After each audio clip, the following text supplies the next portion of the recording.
¿Qué tal, mis queridos amigos? Bienvenidos a un nuevo viaje en el cascarón de nuez. Hoy ni introducción ni nada, tengo un montón de ideas y de datos que darte en este vídeo y quiero ir directamente al grano. No tendrás nada y serás feliz. Es una frase, es un mantra que retumba por las redes constantemente y que muchísimas veces leo también en los comentarios de este canal. Así que me he propuesto, oye, este eslogan de no tendrás nada, pero serás feliz, ¿de dónde sale? ¿Tiene cara y ojos? ¿Hay una raíz o una base? ¿Y cuánto de esto es realidad? ¿Cuánto de esto puede acabar sucediendo en el futuro? ¿Está realmente el sistema reseteándose para ser una cosa final, definitiva, y entrar en una fase última del capitalismo completamente distinta a la que habíamos vivido hasta ahora, y no necesariamente mejor, sino todo lo contrario? Y en última instancia, ¿está el sistema capitalista con toda la digitalización y toda la globalización malentendida a punto de desaparecer? Bueno, pues de todo eso vamos a hablar en este vídeo, pero como siempre, hay que empezar por el principio y vamos a empezar hablando de dónde sale este eslogan, este lema, y qué exactamente buscaba su autora, porque es una mujer quien lo diseñó, con esta historia. Vamos a arrancar.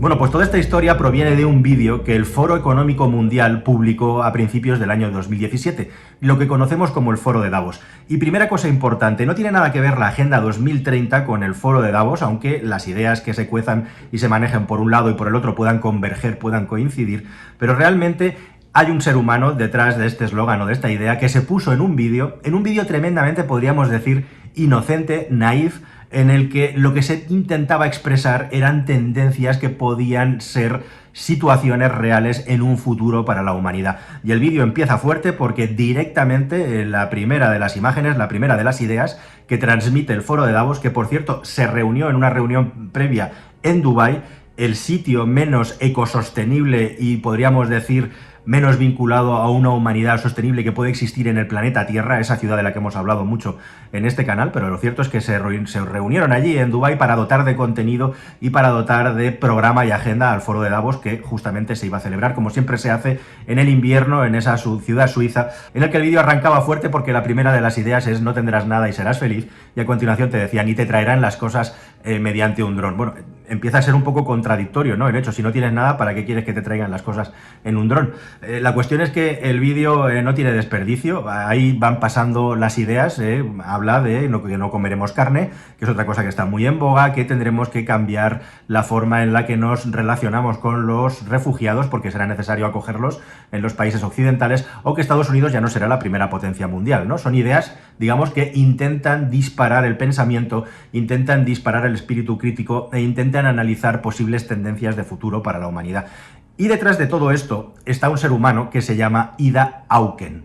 Ida Auken es un personaje muy interesante y muy curioso porque es una ex primera ministra de Medio Ambiente de Dinamarca. Una especie de Greta, pero ya más crecidita, ¿no? Como una especie de líder mundial para, pues eso, liderar lo que es la transición hacia el futuro en lo que se refiere a la humanidad. Y esta Ida Auken realmente lo que hizo, pues es lo que se le pidió, pero lo que no sabéis es que Ida Auken es una persona que está muy comprometida con el movimiento medioambientalista y es una persona danesa, es decir, que ha crecido en un entorno occidental, además en un entorno occidental de élite, en uno de los países más ricos del mundo, y tiene una visión nórdica de lo que es la sociedad, la humanidad y el mundo, que es una visión, por cierto, absolutamente excepcional si uno sale a mirar ahí fuera y se encuentra con lo que hay, ¿no? Con lo cual, yo creo que Ida Auken jamás pensaba que iba a generar tal revuelo, tal debate y tantas teorías como esta idea que propuso, que básicamente es una idea que está muy vinculada con el pensamiento medioambientalista, es decir, con cuidar más el planeta. Esto de no tendrás nada, y voy ya al origen del problema, no es ninguna conspiración de una élite mundial que quiere dejarnos sin poder poseer nada, sino más bien una idea de, bueno, muchas personas que quieren cuidar el medio ambiente, de que hay que consumir menos y que tenemos que reciclar más, y que la economía circular es súper importante en el futuro y por lo tanto sería mucho más interesante que compartamos los servicios, que compartamos los bienes de producción y no que estemos consumiendo de una manera desaforada como hemos estado haciendo toda la vida hasta aquí, las personas que tenemos ciertas edades, ¿no? Bueno, si queréis indagar un poquito más, en la descripción del vídeo os he pegado un texto, porque Ida Auken no solamente hizo estos 10 mandamientos que hace todos los años el Foro de Davos y que le salió tan mal la jugada en esta ocasión, de una manera como siempre absolutamente accidental, sino que además escribió un blog que tenía un título todavía más inquietante que estos eslóganes. El blog se titulaba algo así como: no tengo nada, no tengo privacidad, y la vida nunca ha sido mejor. No tengo nada, no tengo privacidad y la vida nunca ha sido mejor.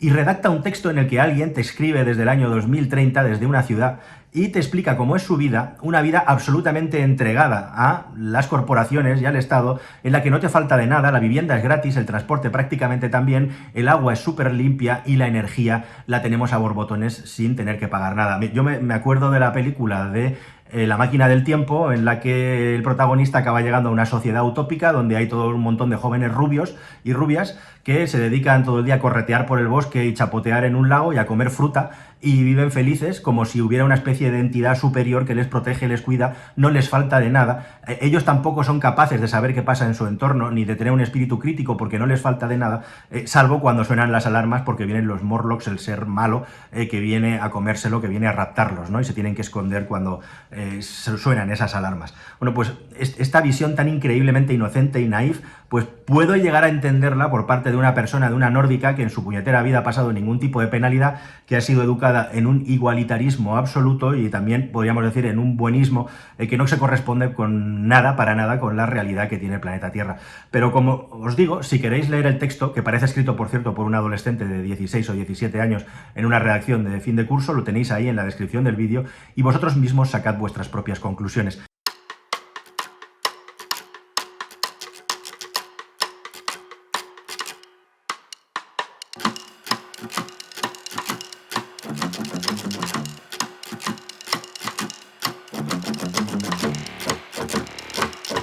Este personaje y este eslogan realmente ha disparado algo que desgraciadamente se está haciendo realidad, como os he contado en otros anteriores vídeos, y que se puede resumir de una manera muy interesante, y vamos al cogollo del asunto, con un artículo súper interesante de un autor llamado Jared Abrock, que es un personaje que alimenta un blog, entre otros, Surviving Tomorrow, en el que básicamente te explica qué es lo que está pasando en el mundo y cómo la economía poco a poco está experimentando una metamorfosis hacia otra cosa completamente distinta. Y esto es lo primero que me gustaría subrayar en este vídeo, queridos amigos. Vamos hacia un mundo muy distinto a lo que hemos vivido y hemos crecido en el pasado. El fin de la propiedad, tal y como la hemos conocido, por no tener la capacidad de poder acceder a ciertos bienes, sobre todo bienes que se están convirtiendo en servicio, es una realidad que ya está aquí.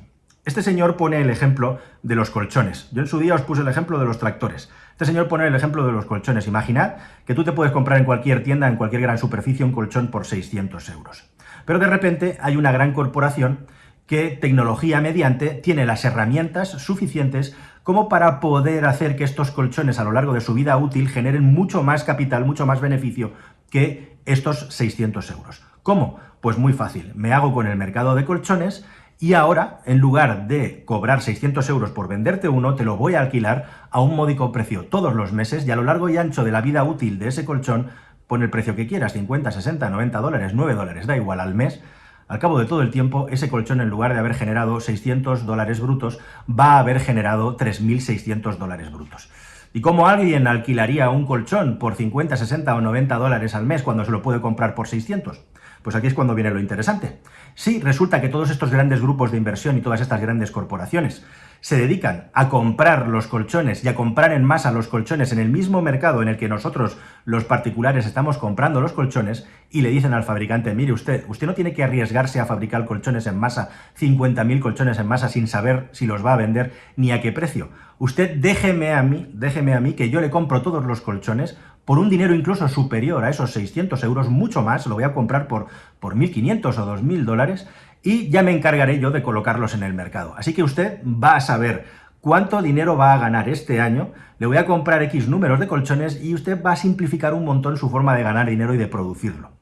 Perfecto, ¿verdad? ¿Qué va a hacer el fabricante de colchones? Pues eso, ¿para qué voy a ir vendiendo mis unidades a pequeños mayoristas que luego las distribuyen en las tiendas y tengo toda mi producción vendida? Esto es lo que ya se está haciendo en los mercados financieros, especulando, por ejemplo, con los alimentos y con las materias primas, ¿no?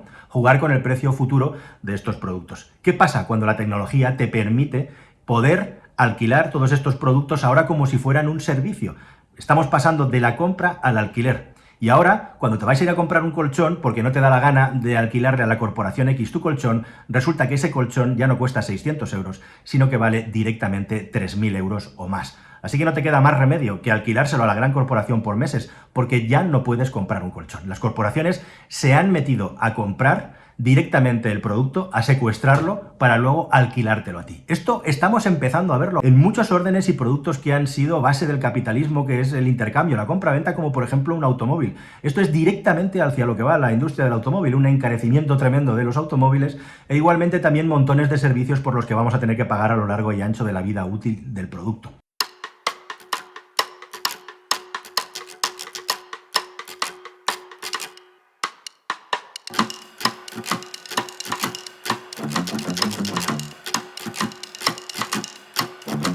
Y es lo que podríamos hablar el neocapitalismo en el que estamos hablando, que algunos ya lo llaman capitalismo feudal o capitalismo de vasallos. En primer lugar, la tecnología, como os decía. Antes podíamos acceder a los bienes y servicios de una manera muy económica, o mucho más económica que ahora vamos a poder. Ahora os explico por qué.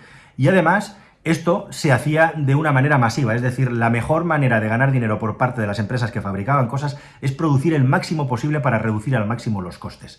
Esto está cambiando gracias a los datos, gracias a la tecnología, y es la tecnología la que permite que todos estos dispositivos, sistemas y servicios estén conectados a Internet de tal manera que se puedan vender de una forma completamente distinta. La tecnología nos permite conectar a Internet cualquier cosa y ya no estamos hablando de objetos que se conectan a Internet, sino tu propia vida es la que se conecta a Internet. Con una conexión a Internet puedes tener una suscripción a un colchón, a un servicio de alimentación o a un servicio que te pone películas y series en casa. Así que la tecnología y el 5G están todo el día recabando datos sobre tus costumbres, sobre tus hábitos, y de esa manera te pueden ir recomendando cosas y vendiendo cosas que cada vez son más costosas.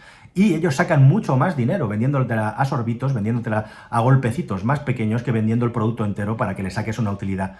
Esto está ocurriendo.